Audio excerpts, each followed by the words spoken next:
আসসালামু আলাইকুম। খুব কষ্টের কিছু কথা বলার জন্য আপনাদের সামনে এসেছি। 5 তারিখের পরে আসলে ইউটিউবে কথা বলতে হবে এটা চিন্তা করি নাই। মনে করেছিলাম যে 5 তারিখের পর দিনই দেশে যাব, যেদিন পতন হবে তার পরের দিনই দেশে যাব, পরে বলতে তার পরপর দেশে যাব আর কি। তো এখনো আমাদের মনে হচ্ছে যেন সেই আওয়ামী লীগের সাথেই বোধহয় এখনো যুদ্ধ করছে। বিভিন্ন বিষয় নিয়ে মত পার্থক্য হচ্ছে, বিভিন্ন বিষয় নিয়ে কথা বলতে হচ্ছে, এখনো দেশের বিরুদ্ধে ষড়যন্ত্র হচ্ছে। যেই জিনিসগুলো না চাইতেই পাওয়ার কথা সেই জিনিসগুলো এখন আবার চাইতে হচ্ছে, সেটার জন্য প্রতিবাদ করতে হচ্ছে, রাস্তায় নামতে হচ্ছে। গতকালকে একটা ভিডিওতে আসিফ নজরুলের সৌদি আরবে গিয়েছেন এক ব্যক্তি, তিনি ফেসবুকে তার পোস্ট করেছেন যে আসিফ নজরুলকে পিছনে নিয়ে এইভাবে আপনার মানে ফোনটা সামনে ধরে এইভাবে বলছে যে এই যে আসিফ নজরুল এই প্রবাসীদের রেমিটেন্স যোদ্ধাদের টাকা মেরে দিয়ে তারপরে হজ করতে এসেছেন। আসিফ নজরুল দেখছি সেই ভিডিও থেকে আপনার আস্তে আস্তে সরে যাচ্ছেন, হ্যাঁ, মানে পাশ কাটাতে চাচ্ছেন। তো আসিফ নজরুল কে ভালো কে খারাপ, কে ঠিক আর কে বেঠিক, এটা আল্লাহ একদিন জাজ করবে। শুধু এতটুকুই বলে রাখলাম, এই 5 তারিখের পরের যে সুযোগ আপনারা শুধু হাতছাড়া করেন নাই, ইচ্ছাকৃতভাবে এই সুযোগটাকে ধ্বংস করেছেন, এর বিচার, এর শাস্তি আপনাদেরকে এই পার অথবা ওই পারে পেতেই হবে। আমি আমার জায়গা থেকে শুরু থেকে এখন পর্যন্ত একটা কথাই বলি, অনেক মানুষের, অনেক নিজের খুব কাছের মানুষজনও ভাই সুযোগ এসছে, কিছু টাকা পয়সার দরকার আছে জীবনে, এরকম ওই 21 টিভিতে যখন কাজ করতাম না, এরকম তখনও অনেক মানুষজন ছিল এরকম বলতো যে টাকা পয়সা বানায় তারপরে করতে। আসলে টাকা পয়সা না মানুষকে বাঁচাইতে পারে না, বিপদে পড়লে ওইখানে আপনি বাঁচতে পারবেন। টাকা মানুষের দরকার আছে, আমরা পৃথিবীর একদম ফেরেশতা, আমাদের মানে কোনো ভুল ত্রুটি নাই, কোনো খারাপ কাজ নেই, এরকম না। আমার জীবনেও খারাপ কাজ আছে, চেষ্টা করেছি। আমাকে যদি আজকের আমি আর ধরেন বেশি না 2012 সালের আমিও যদি সেই গণজাগরণ মঞ্চের আগের আমাকেও যদি আপনি মেলান, আমার মধ্যে অনেক পার্থক্য হয়েছে। ভালো না খারাপ সেটা আল্লাহ জাজ করবেন। চেষ্টা করেছি নিজের সমস্যাগুলো সমাধান করতে। যাই হোক, তো এই যে এখন ধরেন মনে করছেন যে আপনারা ঠিক জায়গায় আছেন, যা মনে চায় তাই করছেন, আপনারা করে যাবেন, কোনো সমস্যা নেই। এটার বিচার একদিন হবে। এই হজ করতে গিয়ে যেমনটা দেখেছেন, এর চাইতে আরো ভয়ঙ্কর অপমান আপনাদের সামনে অপেক্ষা করছে। আমাদেরও সমস্যা আছে, জীবনের ঝুঁকি আছে। আমি মনে করি আমার জীবনের হয়তো বেশিরভাগ সময়ই হয়তো আমার কষ্টে কাটাইতে হবে। কারণ মানে আমার তো ধরেন যারা ভালোবাসে তারা তো সাধারণ মানুষ, তাদের তো শক্তি নেই। আমাকে যারা মানে অপছন্দ করে বা যাদের বিরুদ্ধে কথা বলেছে তারা তো শক্তিশালী। সো তাদের ব্যাপারে মানে কথা বলতে গেলে, তাদের বিরুদ্ধে যদি করি, সেটার তো শাস্তি তো আছে, সেটার জন্য হয়তো কোনো এক সময় সে শাস্তি পেতে হবে। যাই হোক, যেটাই হোক, আল্লাহর কাছে দোয়া করি যেন আল্লাহ ইমান ঠিক রাখেন এবং মানে ধৈর্য ধরে যেন যে কোনো শাস্তি মোকাবেলা করতে পারি, এতটুকু, এর বাইরে আর কোনো কিছু না। তো আজকে যে বিষয়টা নিয়ে কথা বলতে এসেছি সেটা হচ্ছে, ধরেন গতকালকে একটা দেখলাম, একজন রিক্সা চালক মারা গিয়েছিল, যে রিক্সা চালক সবাইকে ধরে ধরে নিয়ে যেয়ে তারপরে আপনার হসপিটালে দিয়ে আসতো। সেই লোকটার স্ত্রী গত সপ্তাহ থেকে তিনি ভিক্ষাবৃত্তিতে নেমেছেন, ভিক্ষা করে খাচ্ছেন। তো সমন্বয়ক যে কজন আছেন, যারা ছাত্র নেতা, যারা ছাত্রদের থেকে উপদেষ্টা হয়েছেন, আমি তাদেরকে সরাসরিও এই কথাগুলো বলেছি। এই এই প্ল্যাটফর্মেও আমি ওপেন এই কথাগুলো বলতে চাই। দেখেন, ধরেন এই যে এই ছাত্রদের ভবিষ্যৎটা আসলে কি, তারা কি চায়? তারা যদি মনে করে যে আমাদের হাতে হাজার হাজার লক্ষ লক্ষ কোটি কোটি টাকা আসবে, আমরা এই কোটি কোটি টাকা দিয়ে তারপরে রাজনৈতিক দল গঠন করবো, এরকম দু একজনের কাছে শুনেছি। ধরেন একজনের কাছে টাকা পয়সা চেয়েছে বা কোনো এক জায়গায় টাকার লেনদেন হয়েছে, সেখানে শুনছি যে মানে ছাত্রদের প্রচুর টাকা পয়সা, তারা ফান্ড কালেক্ট করার চেষ্টা করছে। এটা রাস্তা না। আপনি কত হাজার কোটি টাকার মালিক হবেন? জামায়াত হচ্ছে ব্যাংকের মালিক, বিশাল বিশাল আর্থিক প্রতিষ্ঠানের মালিক। বিএনপির এরকম নেতা আছে যারা কিনা আওয়ামী লীগের সময়ে যত টাকা মান্থলি ইনকাম করতো, তাদের ব্যবসা প্রতিষ্ঠান, ব্যাংক, বিমা কোনো কিছুই বন্ধ হয়নি। এরকম অনেক নেতা আছে। আওয়ামী লীগের পরিবারের সাথে তাদের পরিবারের বৈবাহিক সম্পর্ক হয়েছে। তাদের সাথে আপনারা টাকা নিয়ে পারবেন? তা কত টাকার মালিক হবেন বলেন আপনি? টাকা পয়সা দিয়ে নতুন করে কোনো রাজনৈতিক দল আপনি দাঁড়ায় যাবেন, এই সুযোগ নাই। কিন্তু একটা সুযোগ আপনাদের হাতে এসেছিল, সেটা কি? এই আগস্টে যেই বিপ্লব হলো, এই বিপ্লবে সারা দেশের মানুষ আপনাদের পক্ষে এসেছিল। এবং আমি নিজেই আমার চ্যানেলে আমি ভিডিও বানিয়েছি। এখন আমি বলছি না যে আমি নির্বাচন চাই, আমি নিজে বলেছি 20 বছর 25 বছর যত বছর মনে চাই ইউনূস সরকার ক্ষমতায় থাকুক। আমরা এখানে উদযাপন করেছি, মনে করেছিলাম যে আমরা বোধহয় স্বাধীন হয়ে গিয়েছি। মিথ্যা, সব কিছুই ভুল ছিল। এই স্বাধীনতার ঠিক আগের যে সময়টা ছিল, সেই সময় আপনাদের সাথে বাংলাদেশের মানুষ যেইভাবে এসেছিল, আপনারা তাদেরকে রাখতে পারেন নাই। কেন পারেন নাই? কয়েকটা, মানে খুব বড় করে 2-3টা জিনিস বলি। দেখেন পরিবর্তনটা হয়েছে কোথায় আমাকে বলেন। আজকের যে বাংলাদেশ, এই বাংলাদেশের সাথে যদি আপনি শেখ হাসিনার বাংলাদেশকে মেলান, মানে কম্পেয়ার করেন, আচ্ছা কম্পেয়ার করলে ধরেন একটা সাধারণ মানুষকে যদি আপনি জিজ্ঞেস করেন তার যে জিনিসপত্রের দাম কিনে খেতে হয়, সেটা কি কমেছে? এটা সমস্যা না। একটা নতুন সরকারের জন্য ধরলাম 1 বছর 2 বছর তারা কষ্ট করবে, কোনো সমস্যা নাই, কষ্ট করুক। কিন্তু সেটার জন্য তো আপনার কিছু করতে হবে, তাই না? একজন মানুষ মনে করেন যে বিদেশে যাবে, তার বিদেশে যাওয়ার জন্য আগে কয় টাকা দিত সে?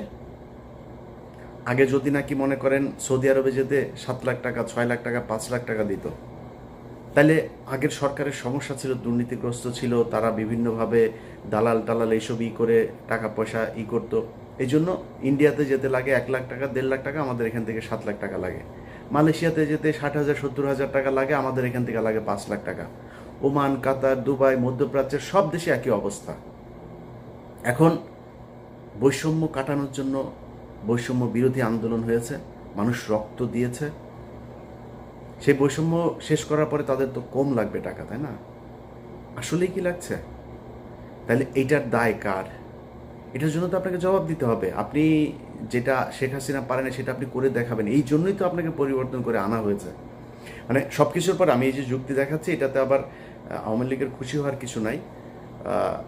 তোদের আসলে মানে তোদেরকে নিয়ে মানে কথা বলার মতো এই এই মানে রুচিটাও, তোদের নিয়ে কথা বললেই মেজাজ খারাপ হয়ে যায়, গালাগালি করতে ইচ্ছা করে। তোরা তো মানুষ না। তোরা যদি মানুষ হইতে এতগুলো মানুষকে হত্যা করলি, তোদের মানে দলের ভিতরে ধরলাম সব অমানুষ। অনেক মানুষ বলে যে আওয়ামী লীগ আসলে সবাই খারাপ না, কিছু কিছু ভালো আছে। তোদের 5 জন মানুষ তো এক জায়গায় হয়ে বলতে পারতি, তাই না, যে আমরা আসলে শেখ পরিবারের এরা ভুল করেছে, এরা আসলে খুব ক্রুয়েল, এরা করাপ্টেড, এদের আমরা ঘৃণা করি, আমরা দলটা আসলে নতুন একটা আওয়ামী লীগ চাই। মনে কর তুই শেখ মুজিবের আওয়ামী লীগের চাস, ধরলাম এই গত 15 বছরে আওয়ামী লীগ চাস না, মাপ চেয়েছে কেউ এখনো পর্যন্ত ওদের ভেতরে মিনিমাম কোনো অনুশোচনা, অনুতপ্ত কোনো কিছু না। ওরা আবার করে, আবার আসবে, আবার ওইরকম করবে। এখন ওদেরকে সুযোগ করেও দিচ্ছে, এই সরকারই দিচ্ছে। সব কিছু যদি বাদ দেন, আপনি প্রবাসীদের টাকা পয়সার কথা বলেন, পুলিশের এখন পর্যন্ত আপনি জানেন আগের চাইতে বেশি ঘুষ দিতে হয় একজন ওসিকে একটা নিতে হইলে, একজন এসপিকে বদলে নিতে হলে, ভালো একটা পোস্টিং নিতে হলে। পুলিশের বউ, ঊর্ধ্বতন কর্মকর্তাদের বউ পর্যন্ত মাঠে নেমেছে এই টাকার কালেকশনে। একজনের বউয়ের ফোন রেকর্ডও আছে, এক ওসির সাথে কথা বলছে, নিজে করে, নিজের পরিবারের খুব নিকট আত্মীয় দিয়ে তারপরে ওসির সাথে ডিল করায়। তাহলে পরিবর্তন কি? এখন এগুলো সব কিছু নিয়ে কথা বলতে গেলে না, মানে সবারই মনে হয় সমস্যা হচ্ছে না, আমার একাই মনে হয় সমস্যা হচ্ছে। এই কারণে গতকাল আমার ফেসবুকের একটা পোস্টেও দিয়েছি যে খামাখা এত শত্রু বাড়ায় লাভ কি? সবার যেহেতু সমস্যা হয় না, আমার একা একা সমস্যা গেলে আমারও তো ইচ্ছা করে। এই জন্য চিন্তা করেছি যে সবার সাথে মিলমিশ করে তারপরে যা হয় হোক, দেশে যাব, দেশে যায় ভাই আমার ইউটিউবে এখন যে ইনকাম, এখানে বসে আমার ইউটিউবে যদি 5 লাখ 6 লাখ টাকা ইনকাম হয়, তাও তো আমার হয় না, কারণ এখানে তো খরচ বেশি। আমি বাংলাদেশে 2 লাখ টাকা ইনকাম হলে আমি আরামে বিশাল মানে রাজার মতো চলতে পারবো। তা আমি কেন এখানে কষ্ট করব? কেন আমি সরকারের সাথে, সেনাবাহিনীর সাথে, পুলিশের সাথে, বিভিন্ন রাজনৈতিক দলের সাথে কেন ঝামেলা করবো? কারোর যেহেতু সমস্যা হচ্ছে না, তাহলে আর কি, সমস্যা নাই। এই কষ্ট থেকেই কথাগুলো বললাম। এখন পুলিশ থেকে শুরু করে সব জায়গাতে সমস্যা, সব কিছু যদি বাদ দেন, সব বাদ, আচ্ছা যেই হত্যাগুলো হইল এটার ব্যাপারে মিনিমাম একটা ইতে যাওয়া দরকার ছিল, জান নাই। এখন এই যে ছাত্ররা মনে করছেন যে আপনারা টাকা পয়সা করে তারপরে বিশাল আকারে একটা মানে এই ফান্ড তৈরি করে তারপরে রাজনৈতিক দল গঠন করবে, নতুন দল। এই মাসেই সম্ভবত আপনাদের নতুন দল আসবে। আপনার দলে মানুষ আসবে কেন আমাকে বলেন? কিসের জন্য আসবে? কোনো একটা কারণ থাকতে হবে তো। আপনি অন্য দলের চাইতে কোন জায়গায় ভিন্ন, যেই কারণে আপনার দলে আসবে? সেটা আসতে হলে অন্তত আমি মনে করি দুইটা কাজ করতে হইতো। এক নম্বর, এই যে আওয়ামী লীগের যেই হত্যা মামলার আসামিগুলো, চিরুনি অভিযান চালায় প্রতিটা আসামিকে ধরতে হবে। ধরার পর তারপরে তাদের বিচার কি হবে, কে নির্দোষ কে দোষী, সেটা পরে আপনি করবেন, বিচার হবে, তদন্ত হবে, চার্জশিট যাবে, মামলার প্রক্রিয়া চলবে। যে দোষী হয় সে দোষী, যে নির্দোষী হয় সে খালাস পাবে, ছাড়া পাবে। কিন্তু আমাদের চোখের সামনে ঢাকা শহরের ওই সময় টিভির মতো জায়গায় 7 জন খুনি মামলার আসামি, 2-3 মামলার আসামি পর্যন্ত ধরা পড়ছে। মুন্নি শাহ ধরা পড়ার পরে ছাড়া পড়লো। আরে ভাই, খেলা নাকি? মানে হত্যা মামলার আসামি আপনি ধরছেন, মন চাচ্ছে ছেড়ে দিচ্ছে। হত্যা মামলার আসামিকে পুলিশ ওসিকে বলছে যে ভাই এখানে আসামি আছে, আসামি ধরেন। বলে ঊর্ধ্বতন কর্মকর্তার ছাড়া ধরা যাবে না। এই যে সিটিটিসি, আপনার এই যে সিটিটিসিতে আসাদুজ্জামান, তারপরে আসাদুজ্জামানের সাথে ওর এক স্ট্রেনও ছিল নজরুল, হ্যাঁ, সে কয়দিন আমার নিয়ে ফেসবুকে পোস্টও করেছে। পুলিশের একজন এসআই সে আমার নিয়ে ফেসবুকে পোস্ট করে, মানে চ্যালেঞ্জ করে, তারা ধরতে পারবে না। শুনছি আর আবার এই বিভিন্ন তদবির করে এরা চাকরিতেও ঢুকছে। ডিবি, তারপরে গোলাম রাব্বানির ভাই পর্যন্ত এখনো পুলিশে চাকরি করে। কাকে নিয়ে আপনি যুদ্ধ করবেন বলেন? কালকে যদি শেখ হাসিনা বলে যে আমি দেশে ঢুকে যাব, আওয়ামী লীগের লোকজনের যদি, আওয়ামী লোক তো কারোর তো আপনি ধরেন নাই, কয়টা ধরেছেন আপনি? সব তো এলাকাতে আছে। যদি বলে ধরে যাব, আওয়ামী লীগ এখন বিএনপির পেছনে, জামাতের পেছনে যায় যোগ দিচ্ছে। আপনার কি মনে হয় ওরা বিএনপি করে ফেলেছে, জামাতের আদর্শ নিয়েছে? ওরা তো আওয়ামী লীগই। ওরা যখন দেখবে আপনার পেছনে পেছনে রাজনীতি করা লাগে, যখন দেখবে হাসিনা ঢুকেছে দেশে, ওরা হাসিনার পেছনে রাজনীতি করবে, ওরা ওদের ঝাঁপায় পড়বে আবার ফের। আর এটার জন্য যদি নাকি মনে করেন ঠেকানোর জন্য প্রশাসন, সচিবালয়, কোন জায়গায় আপনি নিয়ন্ত্রণ নিয়েছেন আমাকে বলেন? কথা বললে অনেকে কষ্ট পাবেন, জামাত কষ্ট পাবে, বিএনপি কষ্ট পাবে, আমি কোনো রাজনৈতিক দলকে বলতে চাই না, কিন্তু সারা দেশে চাঁদাবাজি চলছে, সারা দেশে চলছে একদম। আমারে তো মনে করেছেন যে আমি হয়তো আওয়ামী লীগের সময় আওয়ামী লীগের বিরুদ্ধে কথা বলেছি, বিএনপি জামাত যখন ক্ষমতায় আসবে তখন আমি তাদের পক্ষ হয়ে কথা বলবো, এটা আমি পারবো না। আমি হয়তো চুপ থাকবো, কিন্তু পারবো না আপনার পক্ষে মিথ্যা কথা বলতে। সারা দেশে চাঁদাবাজি হচ্ছে, ব্যাপক চাঁদাবাজি হচ্ছে। এখন এই যে চাঁদাবাজি করছেন, কোত্থেকে করছেন আপনি চাঁদাবাজি? হাটে ঘাটে, ওই বাস স্ট্যান্ড, ওই গরুর বাজার, ওই হাওর বাওর, এই যে এসব লিস্ট এগুলো নিয়ে আপনারা দখলে নিয়েছেন। দখলে নিয়ে কী করছেন? ওইখানে চাঁদাবাজি। গ্রামে এদিন শুনলাম একজনের মুরগি বিক্রি করতে এসছে, সেই মুরগির থেকে, মানে অনেক মুরগি আর কি, ফার্মের মুরগি, এক মুরগি থেকে সেখানে চাঁদা নেওয়া হচ্ছে। তো এই যে চাঁদা নিচ্ছেন, নিয়ে কী করছেন? একদম প্রান্তিক লেভেলের যে মানুষ আছে তাদের কাছে আপনি চাঁদাবাজ হিসেবে উপস্থাপিত হচ্ছেন। কিন্তু একটু চিন্তা করে দেখেন তো, প্রশাসনের, সচিবালয়ের, কোর্টের কোন জায়গায় 2-4টা জায়গা বাদে কোন জায়গাটায় আপনার জামাত বা বিএনপির লোক আছে? আমার দেখান 2-4টা জায়গার মধ্যে যে একটা ধাক্কা যদি শেখ হাসিনা দেয়, আওয়ামী লীগ দেয়, আপনি যে প্রশাসনের এই দিক থেকে যে সমর্থন পাবেন, সেই সুযোগটা আছে আপনার? নাই। তো কি নিয়ে আপনি যুদ্ধ করবেন? অতএব ছাত্রদের আমি মনে করি, সেদিন আমার সাথে যাদের কথা হচ্ছে তাদেরকেও আমি একই কথা বলেছি, তারা বলছে যে আমরা আসলে অনেক কিছু চাইলেও পারছি না। তা আপনারা যদি পারছেন না, এটা কি মানুষ জানে?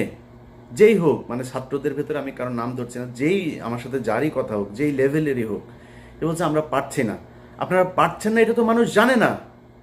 আমরা তো মনে করছি আপনারা সরকারের পার্টে আছেন, সরকারের সাথে কাজ করছেন মিলেমিশে, আপনারা যা চাচ্ছেন সরকার সেটাই করছে, সরকার যা করছে সেটাই আপনাদের কাজ। আমরা তো এটা মনে করছি আপনাদের কথা যে সরকার শুনছে না সেটা তো বলতে হবে। বলতে হলে কি করতে হবে?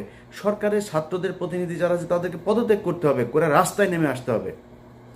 এর বাইরে নাম ধরে বলি, নাহিদ ভাই, আসিফ ভাই, হাসনাত ভাই, সার্জিস ভাই, যারা যারা আছেন, পিঠের চামড়া থাকবে না।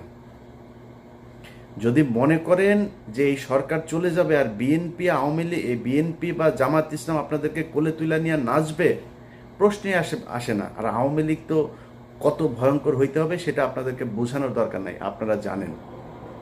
এরা জেলখানার ভেতরে মানুষকে ধরা জবাই করে মারে, ফাঁসি হইলেও এদের মনে শান্তি হয় না, জবাই করে মারে। এখন শুনছি ওই যে ক্যাপ্টেন বাসেদ সাহেব মাজেদ গিয়েছিল, এই ক্যাপ্টেন মাজেদ সাহেবকেও জবাই করেছিল। সো এরা এইটাই, এরা এর চেয়েও ভয়ঙ্কর রূপে ফিরবে যদি ফিরতে পারে, ফেরার সুযোগ দেওয়া হয়। অতএব আপনারা ছাত্ররা যারা আছেন, যাদের সাথে বাংলাদেশের মানুষ সবাই চেয়েছিল একটা পরিবর্তন, আপনাদের সাথে কেন যাবে সেটা আপনাদেরকে বুঝাইতে হবে। পারেন নাই কোনো সমস্যা নাই, পারার চেষ্টা করছেন কিনা সেটা মানুষ দেখতে চায়, যে আপনারা কি আসলেই চেষ্টা করেন নাকি আপনারাও সেই আগের মতোই, আগের দলের মতোই সব লুটপাট করে খাওয়ার জন্য, সুবিধা পাইলে তাদের সাথে বসে মিলেমিশে একাকার হয়ে তারপরে দেশ চালানোর জন্য উদ্গ্রীব হয়ে আছেন। এই জিনিসগুলো আমার মনে হয় আপনাদের বোঝা উচিত আর কি। তো যাই হোক, যে বিষয়টা বলছিলাম আগেও, যে অনেকের কাছে খারাপ লাগতে পারে, কিন্তু সত্যি কথা যেটা ভাই, এই দেশটা দেখলাম তো 5 তারিখের পরে, এখানে টাকা পয়সা হইলে সব পার্সেজ হওয়া যায়। ইভেন কি জানেন, বললে কষ্ট পাবেন, আমরা যে 57 কর্মকর্তার জন্য কষ্ট পাই না, আমরা বলি এই দেশের স্বাধীনতা, সার্বভৌমত্ব সব কিছু এই 57 জন অফিসারকে মারার কারণে আমাদের দেশ ইন্ডিয়া দখল করে নিল, এগুলো বলি না। সেই 57 জন কর্মকর্তাদের ভেতরেও তাদের পরিবারের লোক, সন্তান, স্ত্রী টাকার কাছে বিক্রি হয়ে গেছে, তাদের স্বামীদেরই চায় না, বিচার চায় না। এটা নিয়ে আবার আরেক ভিডিওতে কথা বলবো। আজকে এই পর্যন্তই। যারা মনে করছেন যে এই টাকা পয়সা ইনকাম করে স্রোতের সাথে গা ভাসিয়ে যে যা যেইভাবে পাচ্ছেন টাকা পয়সা কামায় টামায় নিয়ে টাকা আপনারা অনেক কিছু দিবে, এটা একদিন প্রমাণ হয়ে যাবে। যুগে যুগে বহু প্রমাণ হয়েছে, আপনার ক্ষেত্রে প্রমাণ হবে। আমি ইলিয়াসের চেহারা সেদিন আপনার চোখের সামনে ভাসবে, যে 2000 মানুষ মারা গিয়েছে, সেই মানুষের লাশের সাথে বেইমানি করে আপনি আপনার ব্যক্তি স্বার্থের কাছে বিক্রি হয়েছেন। আল্লাহ হাফেজ।